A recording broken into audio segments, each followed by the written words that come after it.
دہلی کی جامعہ مسجد میں ایک مرتبہ ایک بزرگ فجر کی نماز کے بعد سیڑھیوں پر بیٹھ گئے اور یہ کہنے لگے، تو میرا خدا نہیں، میں تیرا بندہ نہیں، پھر میں تیری کیوں مانوں؟ دیکھنے والے لوگ کہنے لگے، یہ کافر ہو گئے، کسی نے کہا پاگل ہو گئے۔ جب نماز کا وقت آتا تو یہ بزرگ اندر جا کر نماز پڑھتے اور باہر آ کر بیٹھ جاتے اور پھر یہی بات کہنے لگتے۔ مغرب کے قریب ایک شخص کا وہاں سے گزر ہوا، ان کی بات سن کر کھڑا ہو گیا اور پوچھا کہ حضرت، یہ تو کا مخاطب کون ہے اور یہ بات آپ کس سے کہہ رہے ہیں؟ اس پر ان بزرگوں کو ہنسی آ گئی اور کہنے لگے، دہلی جیسے شہر میں ایک ہی عقل مند نظر آیا، کسی نے مجھے پوچھا ہی نہیں کہ میرے اس تو کا مخاطب کون ہے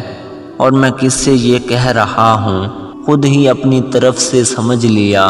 کہ میں اپنے اللہ سے یہ بات کہہ رہا ہوں، حالانکہ میں اللہ سے نہیں کہہ رہا ہوں۔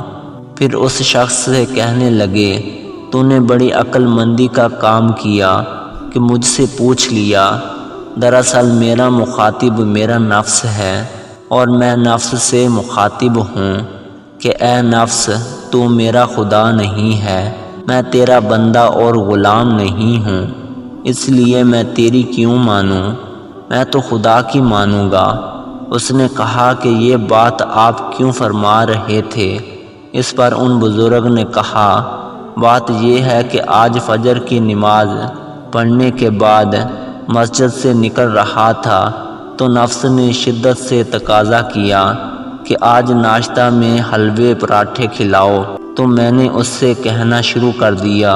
کہ تو میرا خدا نہیں ہے اور میں تیرا بندہ نہیں ہوں، اس لیے میں تیری کیوں مانوں؟ میں تو میرے اللہ کی مانوں گا، اور جب بھی وہ مجھ سے مطالبہ کرتا ہے میں یہی جواب دیتا ہوں کہ تو میرا خدا نہیں ہے، میں تیرا بندہ نہیں ہوں۔